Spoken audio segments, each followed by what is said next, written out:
Warahmatullahi wabarakatuh. Kali ini saya akan menjawab beberapa pertanyaan yang teman-teman masukkan lewat reading memo ya, terkait materi-materi di fisika modern. Dan sekali lagi, mohon maaf, saya tidak bisa mengakomodir semua pertanyaan. Saya hanya memilah pertanyaan yang related langsung ke kompetensi atau capaian pembelajaran mata kuliah yang seharusnya teman-teman capai gitu ya. Jadi nanti kalau ada pertanyaan yang nggak terjawab, mohon maaf, mungkin bisa juga dicari dari sumber lain gitu ya.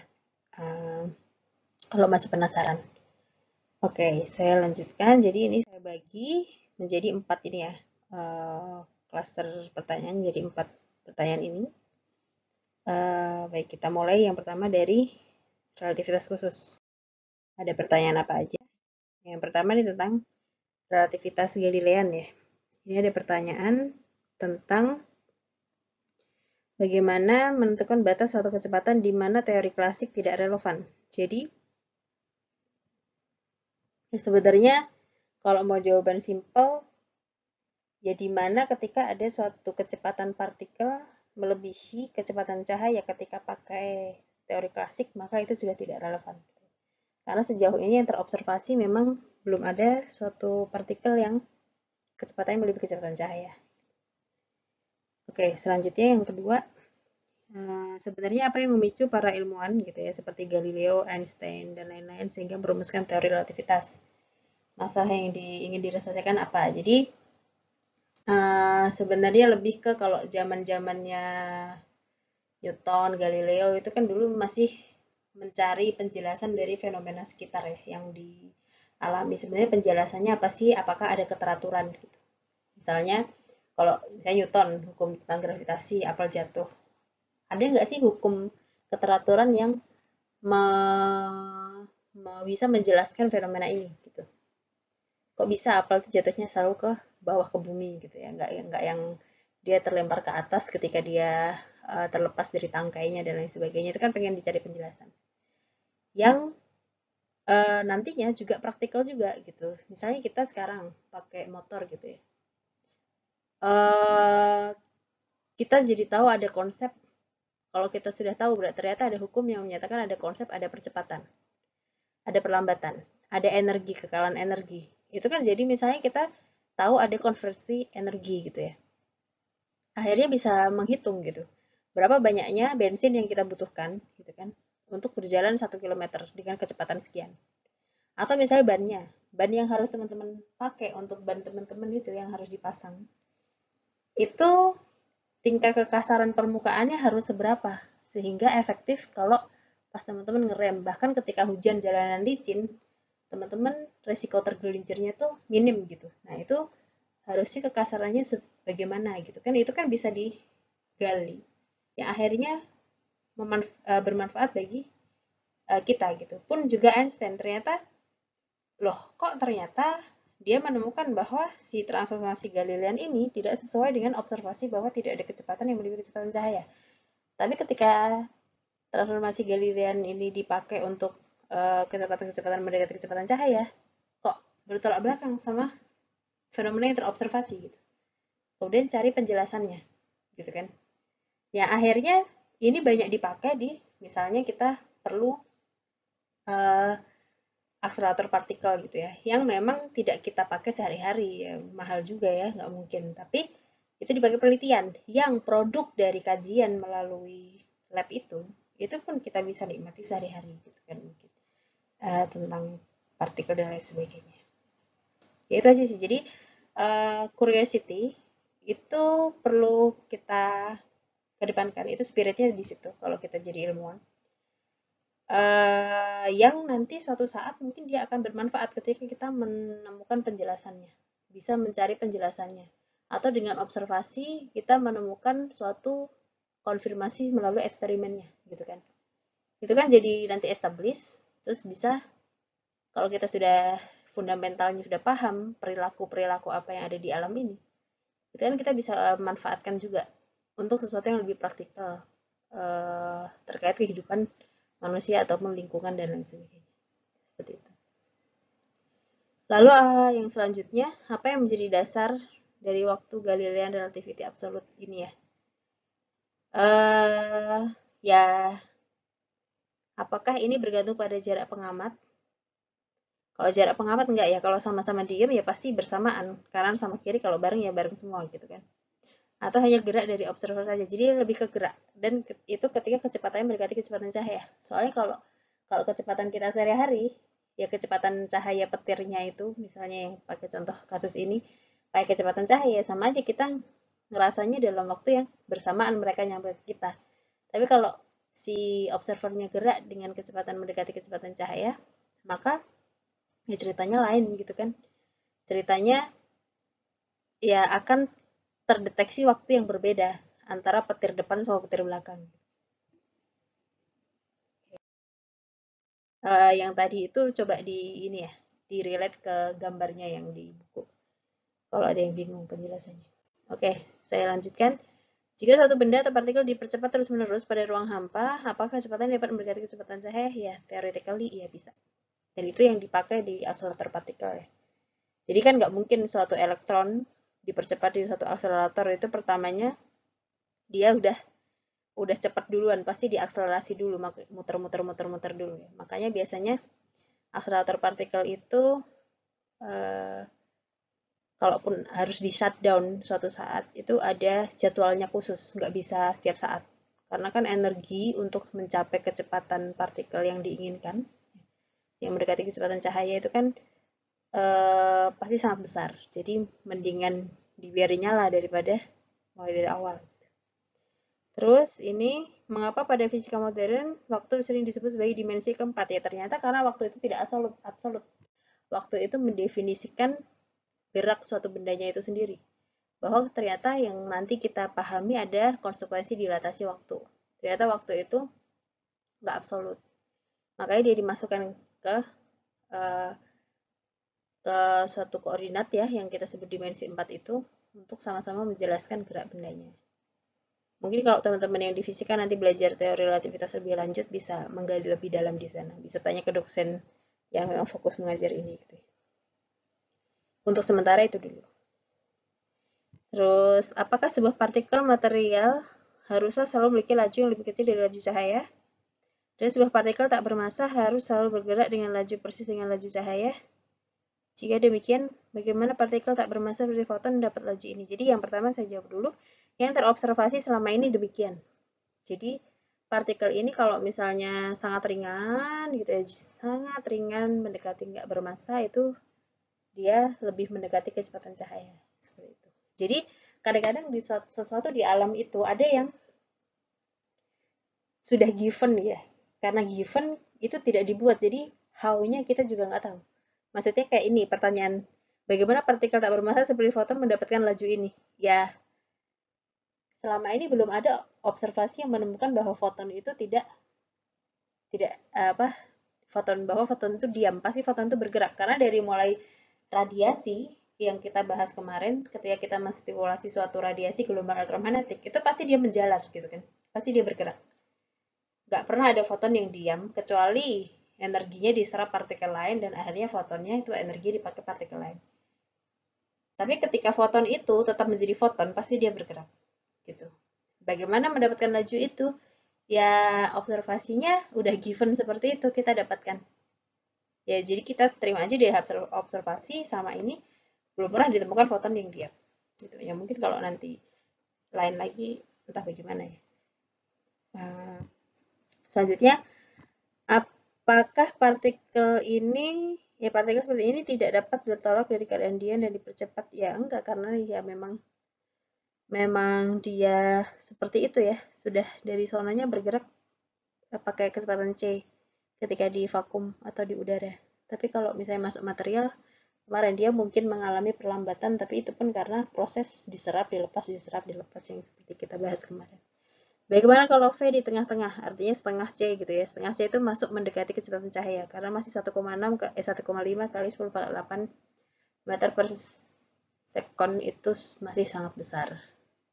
150 juta meter per sekon. Ya bayangkan kalau teman-teman berjalan dengan kecepatan itu kan masih sangat cepat. Ordernya masih 8. Oke, jika ada partikel atau benda yang kecepatannya lebih dari kecepatan cahaya, apa yang akan terjadi pada teori relativitas? Pasti harus direvisi ya. Harus direvisi. Eh, harus ditemukan eh, teori untuk menjelaskan keteraturan dan penemuan baru itu. Terus, simple as that sih sebenarnya. Setelah ada teori relativitas umum, ini kemarin ditulisnya 2016 atau 2006 ya, tapi yang beli 2016 ya. Apa teori Einstein sudah tidak berlaku lagi?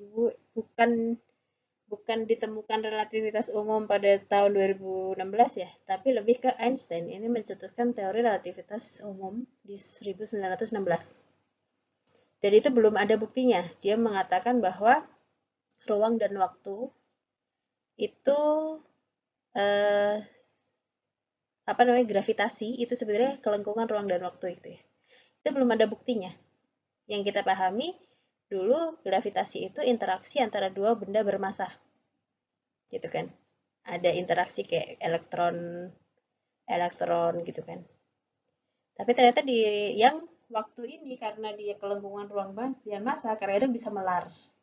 Kadang bisa menyempit gitu ya. Dan di 2016 ini ditemukan terbukti bahwa benar gitu teorinya Einstein gitu. Jadi bukan malah nggak berlaku ya, tapi malah terbukti baru 100 tahun kemudian. Coba nanti dicek lagi tentang apa namanya LIGO ya, LIGO, LIGO. Bagaimana dia menemukan gelombang gravitasi. Jadi gravitasi itu juga merupakan suatu gelombang. Di YouTube banyak, coba disaksikan sendiri. Nanti gimana? Oke lanjut. Apakah dilatasi waktu dan kontraksi pandang merupakan fakta atau hanya sekedar teori? Bagaimana bukti nyatanya? Awalnya ketika Einstein mencetuskan teori relativitas memang itu baru sekedar teori, tapi kan penemuan kesini-sini ternyata dia fakta. Contohnya ada di buku gitu ya. Coba dibaca lagi itu ada beberapa contoh yang tentang atomic clock gitu kan. Yang dia dijalankan dengan pesawat jet yang sangat cepat mendekati kecepatan cahaya, ternyata mengalami dilatasi waktu atau partikel muon. Yang mana waktu waktu luruhnya ketika dia diam sama bergerak dengan kecepatan mendekati kecepatan cahaya ternyata berbeda. Lebih lebih lambat ya kalau yang bergerak dan panjangnya jarak tempuhnya si muon ini pun beda ketika dia uh, bergerak dengan kecepatan cahaya di lab dibikin gitu ya. Dibikin geraknya itu mendekati kecepatan cahaya sama ketika muonnya diam itu ternyata beda juga jarak tempuhnya dalam waktu yang uh, sama menurut pengamat yang ini. Jadi ini terbukti bahwa itu tidak sekedar ini dan kenapa kalau kita kok ngerasa aneh ya seperti yang saya bilang kemarin karena ini tidak kita alami sehari-hari ya. Kita setiap hari tidak bergerak mendekati kecepatan cahaya dan ketika kita mengamati sesuatu yang bergerak dengan kecepatan cahaya pun kita pasti juga tidak mampu mengamati gitu kan. Tapi observasi-observasi itu kan bisa direkayasa ya. Bagaimana kita bisa tanda-tandanya apa sih gitu kan. Jadi agak filosofis ya. Jadi sesuatu itu memang mungkin tidak kita alami sendiri, tapi kita tahu itu benar kalau misalnya kita menggerakkan muon tadi, ternyata yang terobservasi apakah waktu luruhnya sama dengan kalau dia diam. Ternyata beda dan sesuai dengan konsep dilatasi waktu. Oh, berarti konsep dilatasi waktu itu benar gitu kan. Jadi terbukti benar dari observasi walaupun kita tidak bisa melihat sendiri, mengamati sendiri kan ya nggak mungkin juga kita dimasukin ke dalam akseleratornya gitu kan nggak mungkin bahaya. Terus yang selanjutnya bagaimana keuntungan menggunakan perhitungan relativitas menggunakan gamma pada kecepatan rendah. Jadi sebenarnya ini ya kalau di sini kita lihat pada kecepatan rendah ini dia nilainya tuh 1 si gammanya ini. Jadi ngapain kita repot-repot pakai gamma kalau di kecepatan rendah? Ya udah pakai Galileo aja kan. Jadi pakai yang lebih simple gitu aja. Karena ketika yang pakai konsep gamma relativitas ini dipakai di kecepatan yang kita alami sehari-hari ya ujung-ujungnya tereduksi lagi. Jadi transformasi Galilean gitu. Jadi nggak usah repot-repot ngitung pakai gamma. Dan pada dilatasi waktu, bagaimana bisa nilai gamma dari rumus hasilnya lebih dari 1. Jadi, oke, coba ya. Jadi kalau gamma gamma itu kan seper akar 1 min V kuadrat per C kuadrat. Dan kita tahu V itu kurang dari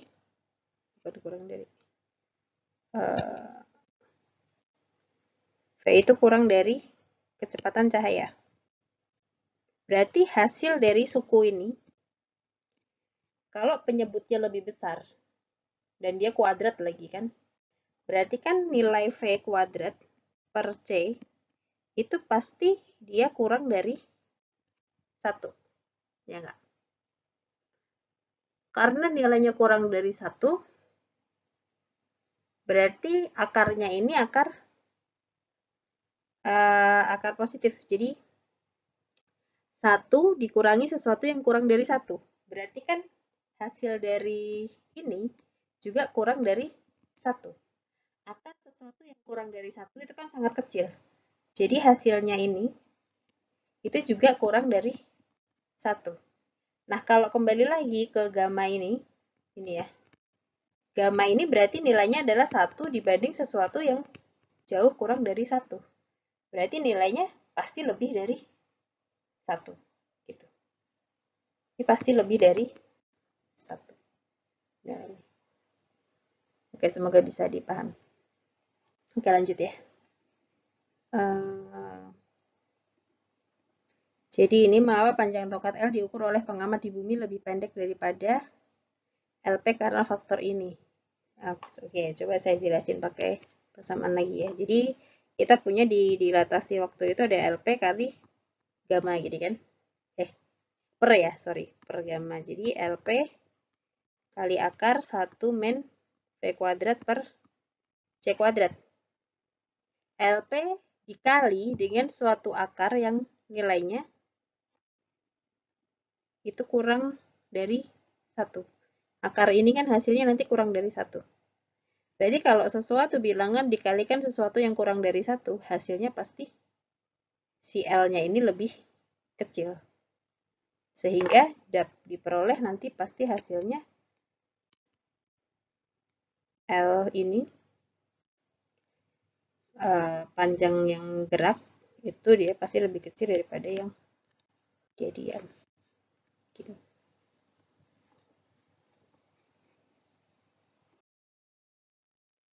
Baiklah, lanjut ya. Pada relativitas Einstein, di bagian simultaneity dari relativitas waktu digambarkan 2 kereta. Ini kayaknya tadi udah dibahas ya. Menurut pengamat yang berada di ini, bla bla bla bla bla, tapi menurut pengamat yang di luar kereta, petir menyambar secara bersamaan. Lalu jika menghitung waktu, manakah data yang valid dan tepat digunakan atau memang terdapat 2 kemungkinan? Semuanya valid ya, tergantung siapa memandang. Itu ya kenapa nyebutnya relativity, relatif. Kita mau mandangnya dari kerangka acuan yang mana. Semuanya valid. Tergantung kerangka acuannya kita pas berada di yang ikut gerak atau kita yang diam di jadi pengamat yang diam di. Oke, lanjut. Benda yang bergerak dengan kecepatan cahaya apakah sebenarnya bisa dilihat oleh manusia sehingga dapat diperkirakan panjangnya oleh manusia yang sedang diam di bumi, dan apakah manusia yang sedang berada dalam kecepatan cahaya itu dapat merasakan perubahan kecepatannya? Jadi yang pertama dulu ya. Ya, seperti yang saya bahas, pasti kalau kita aja, misalnya duduk di pinggir jalan, motor yang melaju 100 km per jam di depan kita, itu pasti agak ngeblur. Pasti itu agak ngeblur. Coba aja nanti nongkrong di pinggir jalan antar kota. Tapi kalau udah selesai pandemik ya. Apalagi, coba bayangkan, itu 1 juta kalinya kecepatan 100 km, 100 km, 100 km per jam itu berapa sih? 100.000 ya? 100.000 meter per sekon. Ya, 100.000 km per sekon. Berarti kalau dikasih ke orde kecepatan cahaya, dia masih butuh yang namanya 1000 kalinya itu. 1000 kalinya 100 km per jam. Ya pasti akan lebih ngeblur, jadi kita tidak bisa mengamati. Tapi, jadi memang kenapa dikatakan kadang-kadang ini sulit agak kita analogikan, tapi kalau analoginya 100 km per jam aja kita lewat di depan kita aja udah ngelebur ya, apalagi yang tadi ya, yang pakai kecepatan mendekati kecepatan cahaya. Apakah manusia yang sedang berada dalam kecepatan cahaya itu dapat merasakan perubahan kecepatannya? Bukan perubahan kecepatan kali ya, panjangnya kali ya. Enggak. Jadi orang yang bergerak dengan kecepatan cahaya itu tidak merasakan adanya dia waktunya melambat, tidak merasakan adanya dimensinya mengecil gitu ya. Jadi merasa normal aja kan. Kayak kita ini di bumi, kita udah lama ada di bumi ini. Kalau kita nggak pernah ngerasa bumi itu berputar dalam di porosnya gitu kan, nggak pernah ngerasa ya. Karena kita sudah bergerak bersama buminya ini gitu. Jadi kita memang diam terhadap buminya ini kalau kita lagi diem. Jadi ya kita anggapnya buminya diam terhadap kita gitu. Tapi kalau misalnya kita keluar dari bumi gitu ya, keluarlah kira-kira mungkin ratusan kilometer, bukan ratusan ya, mungkin ribuan kilometer dari bumi itu mungkin baru agak kelihatan, oh ternyata berputar ya. Oke, ya memang ini terbatas ya. Ada teori, jadi gini, teori ini itu kan logika ya. Logika kalau kalau misalnya observasinya begini, berarti konsekuensinya apa? Itulah kenapa eh, disebut fisika itu isinya problem solving karena kita pasti harus pakai logika dalam memecahkan suatu masalah. Pun teman-teman semuanya di sini entah yang dari kimia, entah dari ilkom ataupun dari manapun itu, dari Alice, dari Geofis, itu pun pasti nanti ketika sudah masuk lab itu teman-teman akan diminta gitu ya dari data yang didapat di lab atau di lapangan, itu kesimpulannya apa dari data itu gitu kan, dari pola-pola data yang didapat di lab itu kan pasti ada suatu kesimpulan, ada sesuatu yang bisa terbaca gitu. Nah ini juga yang terus kita rumuskan korelasi antara satu besaran dengan besaran yang lain, antara satu input dengan outputnya itu berarti korelasinya bagaimana gitu kan.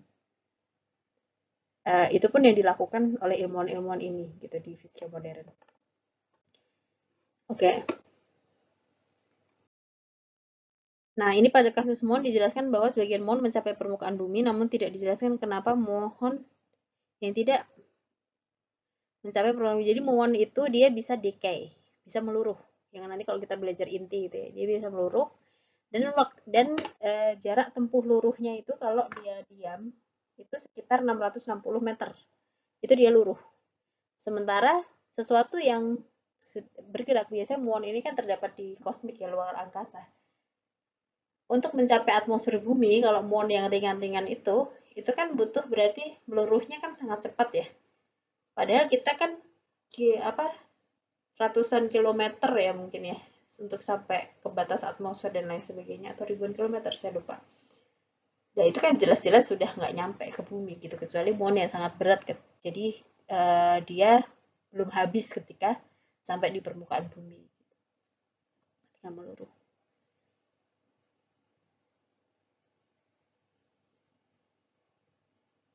Oke, kalau misalnya penasaran dengan ini, mungkin bisa baca ini ya. Dan bagaimana cara mengamati partikel sekecil muon, bisa baca bab tentang fisika partikel. Di bawah-bawahnya lagi, di bawah-bawahnya fisika inti. Coba aja ya, dibaca. Atau misalnya yang anak orang fisika, mahasiswa fisika, kalau tertarik juga tentang hal ini, mungkin nanti kalau ada udah saatnya mata kuliah pilihan ada fisika partikel bisa ambil lah ya itu ya. Untuk tahu lebih jauh tentang ini. Biasanya Pak Mirza yang paham di sini. Oke, selanjutnya bila sebuah sumber cahaya monokromatik bergerak menuju seorang pengamat, panjang gelombangnya akan muncul lebih pendek daripada nilai yang diukur bila sumber itu diam. Apakah ini bertentangan dengan hipotesis bahwa laju cahaya adalah sama? Lajunya sama, cuma ada kontraksi panjang, gitu ya. Maka ada shifting. Lajunya sama. Ketika mediumnya sama. Ketika dilatasi waktu-waktu di dalamnya akan menjadi lebih lambat. Hal tersebut seolah membuat perjalanan ke masa depan bagaimana menjelaskan perjalanan ke masa lalu. Jadi bukan perjalanan masa depan masa lalu ya, tapi lebih ke oh ternyata kalau pengamat yang diam di bumi itu mengukur waktu tempuh misalnya seseorang atau partikel yang bergerak dengan mendekati kecepatan cahaya, ternyata waktunya berbeda dengan waktu diam. Jadi itu yang teramati. Bukan artinya ada yang berjalan ke masa lalu bukan, tapi mereka lebih lambat aja. nggak tahu ya, dulu saya dapat pernyataan biasanya orang yang sering traveling itu bisa awet muda gitu ya misalnya. Tapi kan ya nggak signifikan juga ya, karena travelingnya juga nggak pakai kecepatan cahaya. Jadi no, itu perlu perlu pembuktian lebih lanjut pernyataan itu. Oke, kita masuk ke transformasi Lorentz. Kapan digunakan T aksen dan T pada persamaan transformasi Lorentz? Begitu juga dengan XYZ. Jadi ketika T aksen atau itu kan miliknya kerangka acuan yang bergerak terhadap kerangka acuan diam gitu kan. Yang seperti yang saya tunjukkan dulu, bahwa ada dua kerangka acuan. Yang satu dia, ini pusatnya di O, ini O aksen, ini kerangka acuan S, ini S aksen. S aksen ini yang punya kecepatan VT terhadap kerangka acuan si S. Jadi gitu aja sih. Jadi yang punyanya S ini, X aksen, Y aksen, Z aksen, T aksen, itu untuk membedakan aja simbolnya dengan yang diam. Soalnya kalau sama kan teman-teman nanti bingung dong. Pas ngerjain atau menganalisis sesuatu pasti bingung dong kalau sama aja. Kan untuk pembeda gitu. Terus selanjutnya, apakah kerangka acuan suatu mengarah ke X positif jika kerangka acuan mengarah ke X negatif, apakah sama dengan X positif? Ya sama aja, cuma kan biasanya kita default kan pasti contoh ke positif ya. Kalau ada tambahan negatifnya nanti hukum-hukumnya jadi lain, jadi general dulu positif. Bisa aja kalau ternyata si S aksen ini bergeraknya ke arah apa sumbu X negatif. Apakah ada satu poin di mana V itu nilainya negatif J? Iya ada, di akselerator partikel itu pasti ada sampai 0,9 C atau 0,98, 0,99 tuh pasti ada partikel yang bisa dipercepat sampai segitu ya. Oke lanjut, masuk ke bahasan linear momentum dan energi relativistik. Dalam momentum ada sistem terisolasi di mana dalam menghitung relativitas tidak dikalikan dengan gamma. Apa yang dimaksud sistem terisolasi? Mengapa faktor gamma tidak berpengaruh? Jadi bukan gamma tidak berpengaruh ya. Jadi mungkin coba dibaca lagi bagian linear momentum di buku gitu. Jadi sistem terisolasi itu artinya dulu teman-teman belajar tumbukan gitu kan waktu Fisika 1. Tumbukan itu kalau sistemnya kita cuma membahas antara dua mobil misalnya yang tumbukan, kita tidak mempertimbangkan lingkungan sekitar sama sekali, tidak ada energi yang bocor, berarti itu sistemnya terisolasi. Tidak ada energi yang bocor. Karena energinya kekal, maka momentumnya yang juga sebenarnya berkaitan sama energi kinetik, proporsional sama energi kinetik, pasti dia kekal juga. Nah, ini bukannya tidak dikalikan gamma. Jadi kalau kalau di klasik itu kan nggak dikalikan gamma. Itu ternyata di relativitas ketika kecepatan yang berkali kecepatan cahaya itu jadi aneh ketika berubah kerangka acuan. Konservasi energi dan konservasi momentumnya jadi tidak terpenuhi. Makanya harus dikalikan gamma. Jadi coba coba dibaca lagi. Itu maksudnya ke sana. Mungkin salah apa? Salah tangkap mungkin ya, nggak apa-apa sih karena memang ini baru. Oke, selanjutnya apakah energi diam itu dari mana asalnya? Mengapa partikel tak bermassa? Rumusnya ini aja. Dan tidak ditambah dengan energi diam, apa sebenarnya terjadi dalam foton tersebut. Jadi, teman-teman tahu energi total relativistik itu? Ini ya, E sama dengan apa? MC kuadrat per ini ya, akar min V kuadrat per C kuadrat ini atau sebutnya gamma M C kuadrat gitu kan. Nah ini kalau dimasukkan momentum itu kan gamma M kecepatan. Kalau dimasukkan dalam term si P ini kan jadi kalau dikuadratkan ini ketemu P kuadrat M kuadrat min plus ya sorry plus M C kuadrat ini kan. Nah ternyata si foton ini karena tak bermassa maka suku yang ini kan jadi 0 karena M-nya 0. Makanya oh sorry ini salah ya. Ini harusnya C kuadrat sorry C kuadrat. Maka untuk foton itu ya E akan sama dengan P kuadrat C kuadrat atau E sama dengan P C karena tidak punya energi diam. Jadi dalam energi diam itu kan yang dipengaruh masanya. Massa adalah suatu bentuk dari energi. Sedangkan C itu adalah konstantanya aja. kayak gitu. Karena diam, dia nggak bergerak, jadi C sebagai konstanta aja. Kayaknya ada pertanyaan itu deh selanjutnya. Ntar coba ya.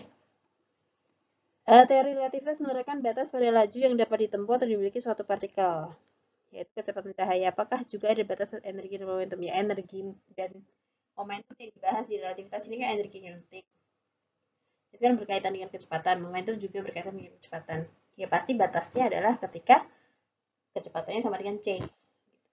Kalau lebih dari itu ya nggak mungkin gitu kan. Jadi batasnya itu aja sih.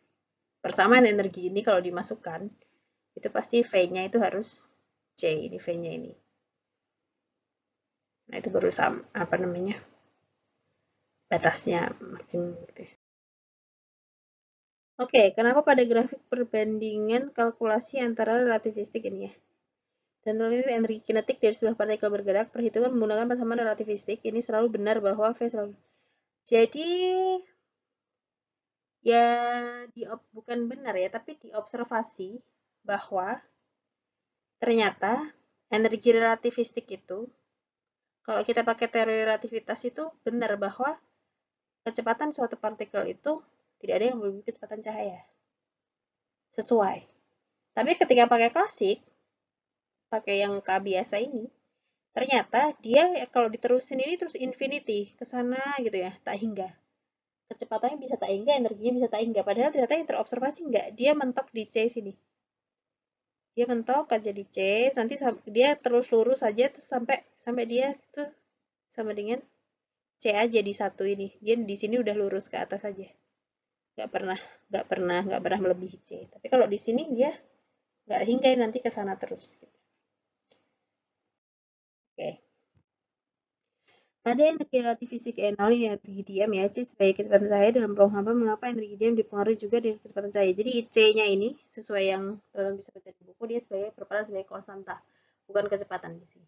Jadi yang merupakan bentuk dari energi itu masanya. Kenapa energi relativistik tidak memuat potensial di dalamnya? Ya, karena kita membahas gerak yang punya kecepatan, gitu ya. Jadi ya pasti bahasnya kinetik ya.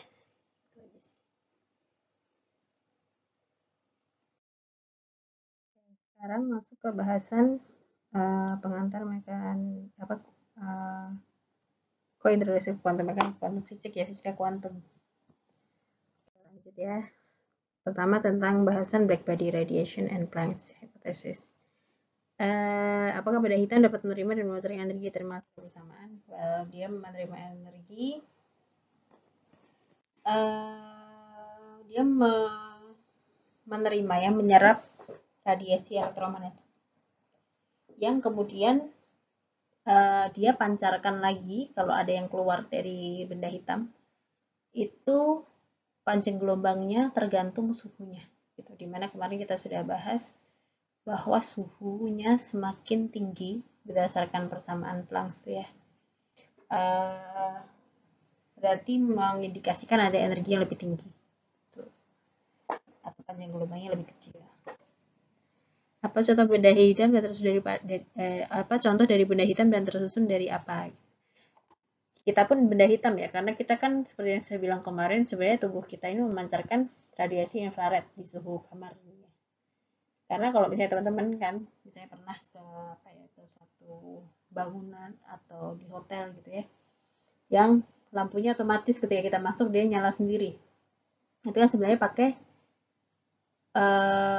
sensor suhu kita ya. Jadi yang itu pasti karena tidak kontak ya pasti pakai infrared gitu kan sensornya. Kalau tidak salah ya, coba nanti dicek lagi. Juga yang jadi biasanya begitu. Jadi radiasi kita ini pakai infrared kan memancarkan infrared ya. Itu mengindikasikan suhu kita. Terus kalau terdeteksi berarti ada orang kan di dalam ruangan, lampunya nyala. Kalau nggak ada orang, ya nanti mati lagi. Terus pada pergeseran Wien, mengapa suhu benda yang dinaikkan akan menghasilkan intensitas pancar maksimum yang lebih kecil? Ya dari persamaan ini sudah bisa kita lihat ya bahwa energi gelombang elektromagnetik itu HF gini kan, atau F itu C per lambda. Maka intensitas itu kan sebanding dengan P sebanding dengan energi kan, intensitasnya. Maka ketika energi ini berbanding terbalik dengan lambda, ya wajar. Lambda yang lebih kecil pas kita belajar tentang gelombang elektromagnetik mengindikasikan energi yang lebih besar. Oke, lanjut. Apabila molekul tetap tinggal pada suatu tingkat energi tertentu, apa yang akan terjadi dampaknya terhadap energi tiap foton? Apakah ada ya energi? Biasanya foton itu dipancarkan kalau dari transisi gitu ya. Ini sebenarnya harusnya di transisi ya, bukan di transisi antar pita energi gini ya. Misalnya E1, E2, E3 yang masing-masingnya ini HF gitu kan. Ya itu kalau misalnya dia tetap tinggal di sini, ya tidak ada emisi kan. Kalau dia turun ke sini, balik ke sini, atau dari sini dia balik ke sini, baru dia memancarkan emisi gitu kan. Jadi tergantung selisih antara energi yang diemisikan ini, energi fotonnya. Oke, lanjut. Semoga jelas. Apabila pada percobaan efek fotolistrik digunakan cahaya lampu yang sangat terang dan jumlahnya cukup banyak, bisakah metode tersebut menggantikan cahaya matahari supaya diperoleh efek fotolistrik? Bisa, karena di lab pun nanti kalau di yang fisika gitu ya, kalau di fisika atom inti nanti ada eksperimen fotolistrik, itu pun kita juga nggak langsung ya pakai cahaya matahari, enggak. Pasti di lab itu kan rekayasa cahayanya dari sumber cahaya tertentu, lampu biasanya. Kalau di fisika material, nanti kalau yang fisika ambil eksperimen zat padat, kan ada eksperimen tentang sel surya. Itu kan juga fotolistrik ya konsepnya ya. Ada. Jadi itu pun juga pakai lampu gitu ya. Kita nggak menjemur si solar cell-nya itu keluar gitu kan, enggak. Kalau hujan ya eksperimennya nanti nggak jadi terlaksana dong. Bisa. Jawabannya bisa ya. Oke, lanjut. Pada kasus fotolistrik untuk sumber cahaya monokromatik yang sama, apakah efek fotolistrik terjadi untuk semua hologram?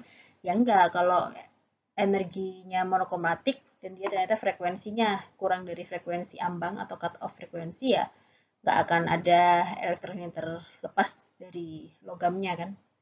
Jadi nggak tergantung logamnya. Dalam efek fotolistrik, energi gelombang cahaya tidak dipengaruhi intensitas tapi dipengaruhi frekuensi. Apa sifat tersebut bisa ditemukan di gelombang jenis lain?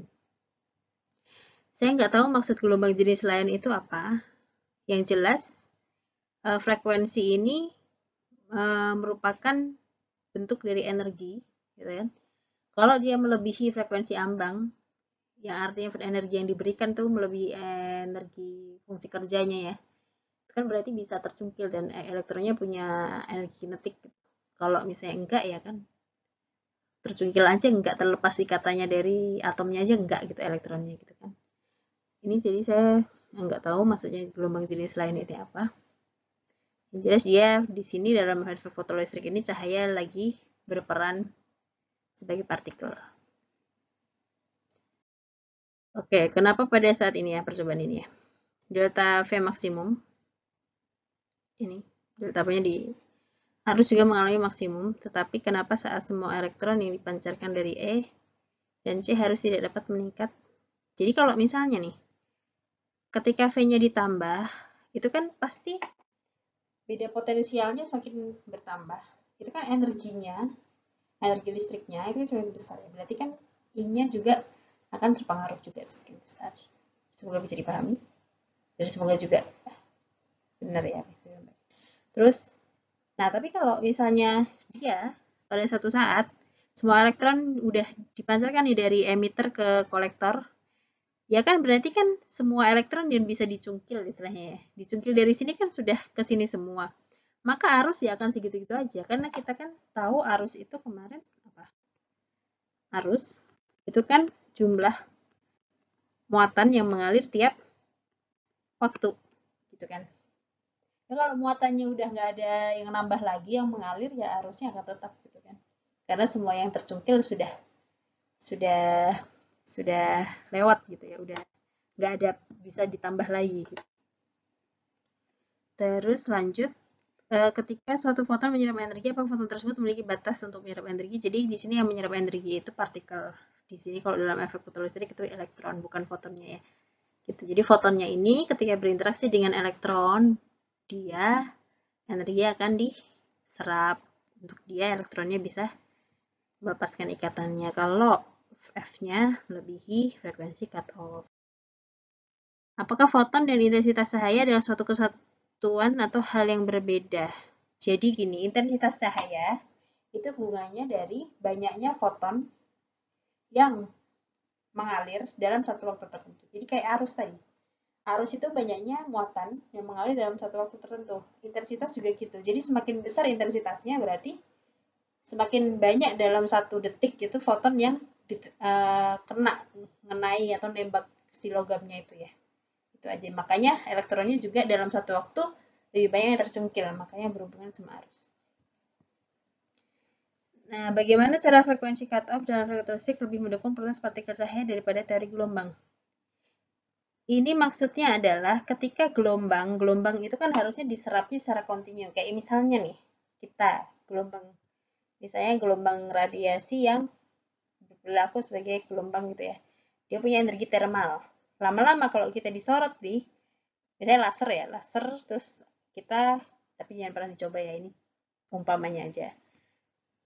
Kulit kita misalnya, kan pertamanya hangat, lama-lama panas. Itu kan berarti semakin lama ditembakkan ke kulit kita, semakin banyak energi yang kita serap, energi dalam bentuk energi termalnya.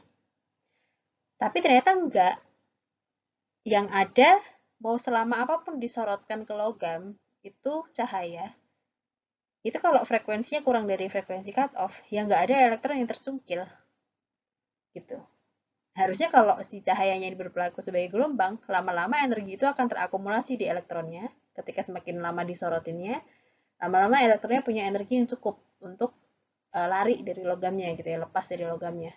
Tapi ternyata yang terjadi enggak. Kalau frekuensinya itu tidak cukup untuk memberikan energi untuk melepaskan ikatan elektron, ternyata enggak. Berarti kan bersifat apa namanya? Bersifat partikel ya. Dan ini berhubungan sama kenapa elektron hanya bisa menangkap satu energi foton tadi. Jadi karena dia interaksinya ketika ada satu foton ini ya. Ini foton,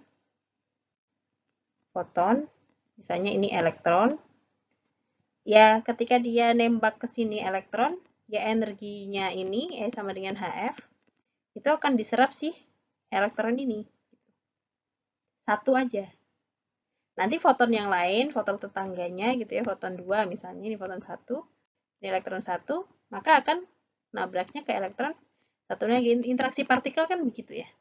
Satu-satu, itu satu lawan satu. Semoga cukup bisa menggambarkan. Oke, selanjutnya. Nah, ini dapatkah efek Compton muncul dengan cahaya tampak? Apakah dapat terdeteksi? Jadi ini kan berkaitan dengan interaksi antara si cahaya dengan partikel yang menyebabkan belok gitu kan. Nah, untuk menyebabkan itu, ini kan kalau bisa harus menembus ke sini, dia terbelokkan gitu ya. Terus dia nanti elektronnya juga ke sini, dia kan harus menembus material. Dan kemarin kita sudah belajar ketika belajar X-ray, bahwa karena panjang gelombang X-ray ini sangat kecil, dia bisa menembus suatu material. Maka hal ini bisa terjadi. Kalau visible kan, misalnya dia tidak transparan, dan kaca itu kan biasanya lebih susah lagi dicungkil ya, nggak punya elektron bebas banyak. Yang punya elektron bebas banyak kan si logam. Jadi susah kalau pakai visible. Nah, terus sebenarnya kuantum itu apa? Oke, kita balik lagi ke awal. Kuantum itu kuantus energi, artinya gini. Kalau suatu gelombang, ya, suatu gelombang gini, dia bawa energi, itu kontinu. Kontinu itu artinya gini. Kalau misalnya teman-teman ada meja itu kan satu kesatuan. Itu sebetulnya kontinu, tidak bisa dipecah-pecah. Ini meja ya, saya box aja, box. Balok gitu ya. Balok ini. Ini kan satu kesatuan. Nggak bisa misalnya nggak dipecah-pecah. Tapi kalau misalnya ada, nah gini, susunan kerikil misalnya, yang teman-teman susun dan membentuk suatu balok gitu kan. Gini misalnya. Nah, ini pokoknya disusun rapat sampai membentuk suatu balok juga. Tapi ini kan bisa dipecah-pecah tuh. Itu namanya discrete. Itu namanya discrete dan itu namanya quantized. Masanya satuan gitu ya. Sama juga ternyata ini kalau misalnya merupakan aliran foton, energinya itu terpaket dalam satuan-satuan ini, kuanta. Kuanta itu satuan-satuan. Discrete, nggak kontinu kayak gelombang. Yang satunya ini nilainya HF. Kalau ada 3 foton, ya karena jumlahnya 3, ya berarti dia 3 HF. Terkuantisasi. Kayak dulu kalau teman-teman belajar tentang muatan. Muatan terkecil itu kan elektron yang elektron atau proton yang muatannya 1,6 kali 10⁻⁹ coulomb. Jadi semua muatan yang ada di misalnya alam ini sampai sekarang ya, itu kalau dibagi itu pasti merupakan hasilnya bilangan bulat kelipatan dari muatan elektron itu tadi. Itu namanya terkuantisasi. Emang segitu aja gitu. Satu-satu. Nggak ada yang muatan lebih kecil, separohnya muatan elektron itu nggak ada. Sampai saat ini belum terobservasi ada. Jadi di sini juga kalau panjang gelombangnya tertentu, frekuensinya tertentu, berarti satu foton itu membawa energi sekian. Nggak ada yang setengah HF itu nggak ada. Itu diskrit. Apakah ada syarat tertentu supaya eksperimen cahaya ditentukan menggunakan model partikel atau model gelombang? Ya syaratnya adalah ketika dia berkaitan sama interferensi, difraksi, polarisasi, itu berarti dia berperilaku sebagai cahaya. Berarti kita pakainya perspektif cahaya. Tapi kalau yang ada hamburan, gitu ya, efek Compton misalnya, atau efek fotolistrik, atau transisi atom, gitu, transisi energi, yang kuantisasi, emisi, absorpsi, itu berarti kita pakai konsep partikel. Kenapa foton tidak memiliki massa? Ya karena tadi tidak punya energi diam. Yang energi diam itu sebenarnya manifestasi energinya dari massa ya. Karena foton sinar UV, antara foton sinar UV dan tampak mana yang punya energi lebih besar. Jadi di sini kemarin udah dibahas di gelombang elektromagnetik, silahkan dicek lagi hubungannya sama ini juga. Silahkan dicek lagi, yang jelas ya jelas aja energinya lebih besar UV ya.